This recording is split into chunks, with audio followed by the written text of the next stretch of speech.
I do feel that for a lot of you, you have basically, we have the Nine of Cups, which is basically the realization of your wishes, your dreams, and your aspirations in the past position. So moving forward, a lot of you have cemented ties, have approached a situation where you have a greater sense of direction, clarity as to the direction that you want to move forward with people and projects, okay? People, projects, and things in general. So there is that sense of communion, coming together, having common goals, common aspirations. And because of it, I do feel that everyone is basically headed in the same direction. So there is definitely a convergence in life paths.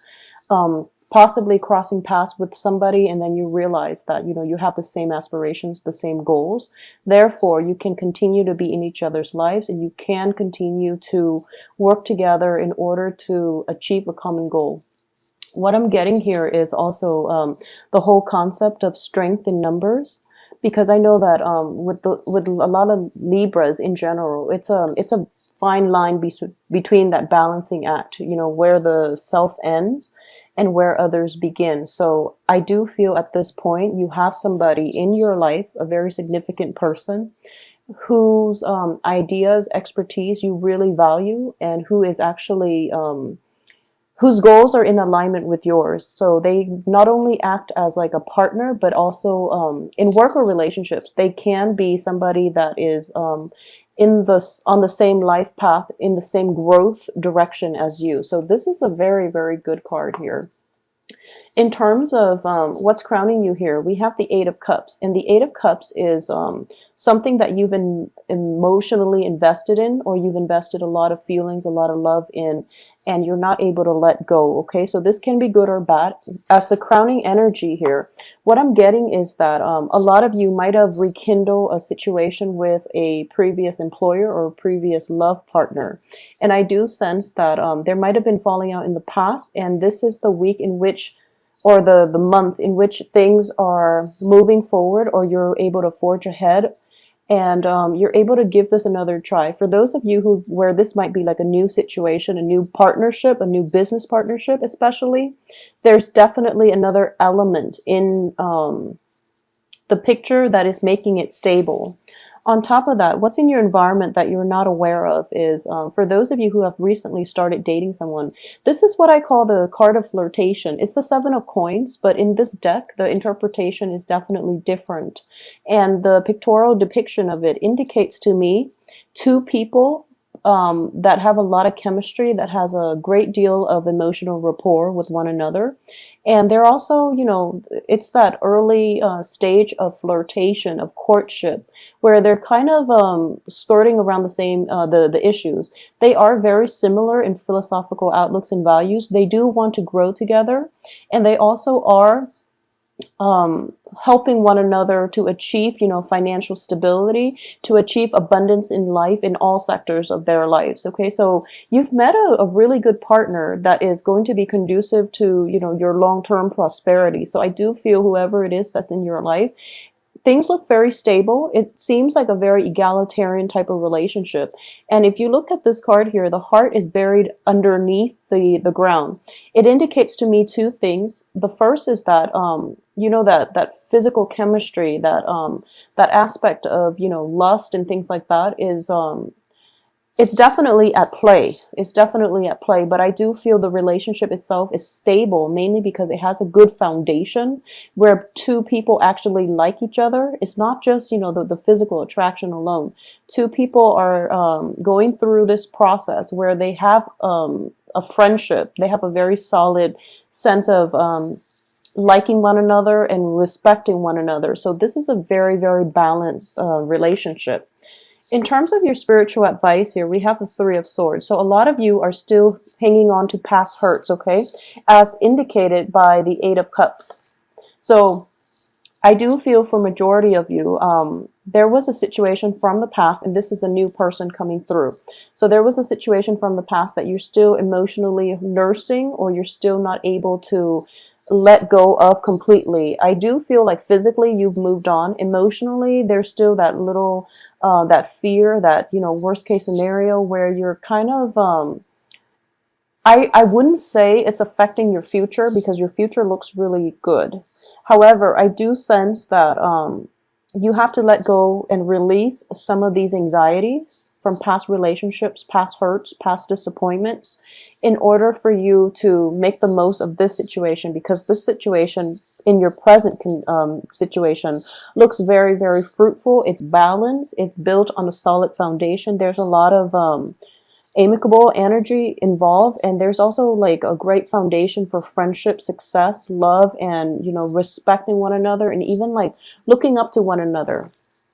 In terms of your external environment, you have the Nine of Coins, which indicates to me financial prosperity. Okay, this is also a card of some money coming through, or people that are either self-employed, or they have a lot of financial investments in which the money basically grow on trees.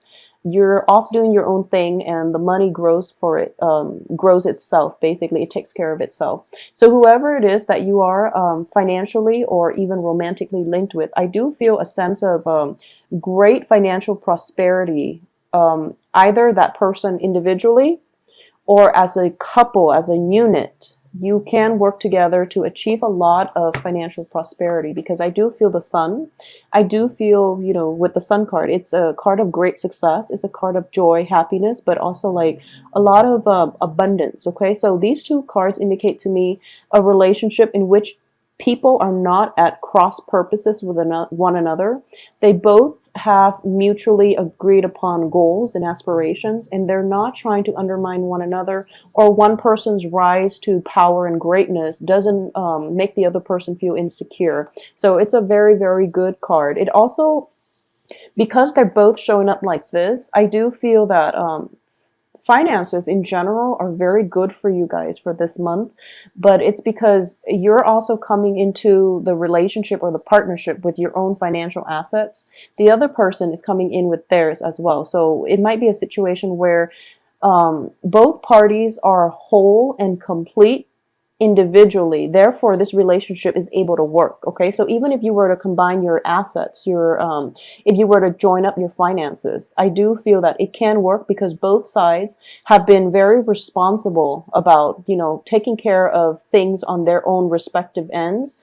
Therefore, this relationship has longevity, and it's already on a very stable footing. In terms of your hopes and fears here, I do have the Three of Wands.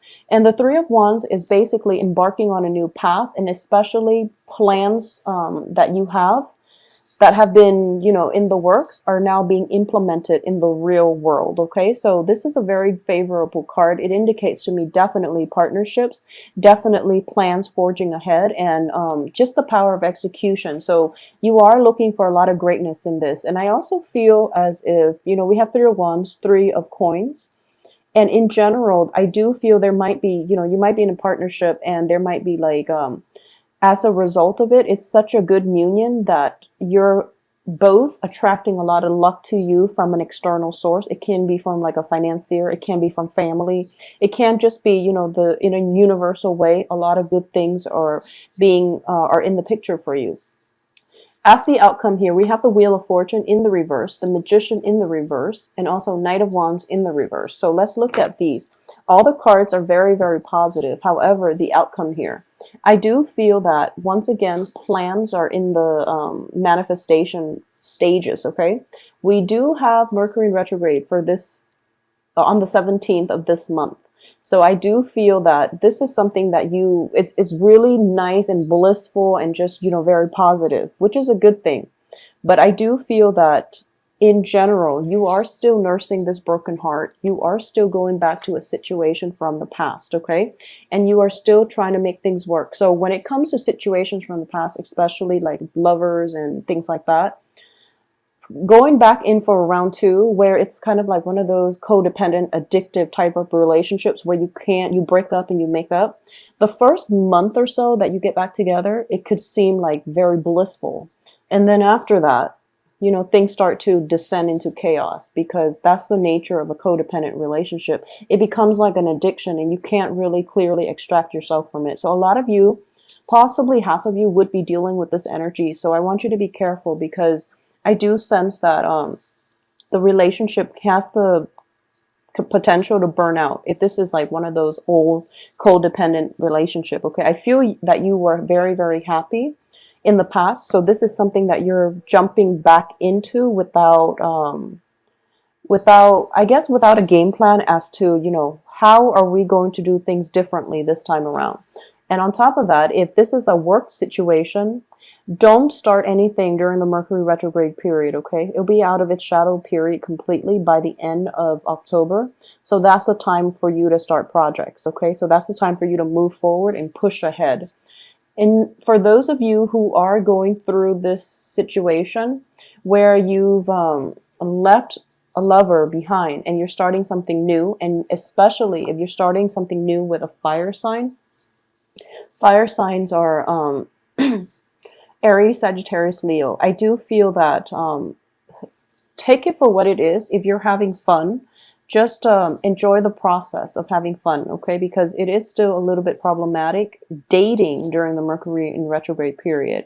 People might renege on their promises, for example, or things are really, really good during, the first few months of meeting one another, dating one another, courting one another. But then the reality of it is you might not the energy itself, once Mercury is direct and station, and once we're out of that Mercury shadow period, I do feel that a lot of things will come up that will make you reassess this situation.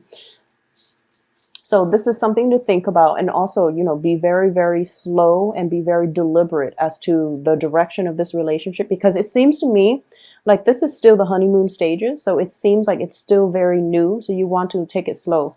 Additionally, I do sense that with the Magician in the reverse position, I do feel as if, the power of manifestation and in general, in the reverse, I do see this as the power of manipulation too, okay? That can come into the picture. This situation that you're in looks very, very favorable, looks very idyllic.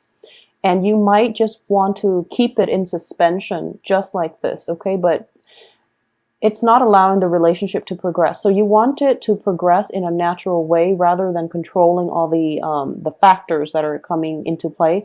Allow it to play out naturally, okay? Don't rush things. Don't push too fast, because I do feel there is potential for burning out and possibly jumping the gun and ruining a very, very positive experience, okay? So be very careful about that, Libras. I do sense that when it comes to new financial situation, a lot of you have the 9 of coins here, 7 of coins, so it indicates to me that, hard work is definitely going to be achieved, or money is going to be achieved through hard work, okay?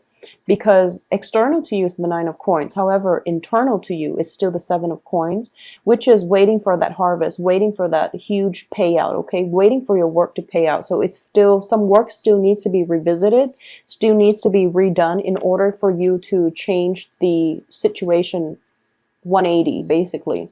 So overall, a very, very positive second half of the month in September. Just don't push things too fast. Allow the right time. Allow, look out for signs, and be open to things not going in or progressing in the time frame that you'd hope. And, be patient about financial payouts, be patient with partners, be patient with new love interests. Allow situations to organically, naturally unfold rather than pushing full speed ahead, because I do feel like, possibly jumping the gun, possibly burning out. Okay, so those are the only things. I do feel it is a positive relationship. And if there are investment opportunities that you're hoping for, it looks favorable. If there's a new job that you're hoping to land, accept the job. I would say that don't start the job or don't accept it after like the 17th, because it is Mercury in retrograde. So what happens is you might start this job, and then you might realize that the job description itself is not clearly defined. So what you're doing is very, very different from the job description that was advertised, okay? So it's very problematic. So what also ends up happening is that you will go through, for the next 3 months, you would work at this job. And then when the next Mercury retrograde period comes around, you will realize that it's not really serving your greater needs. It's not using your skills adequately. So you might leave,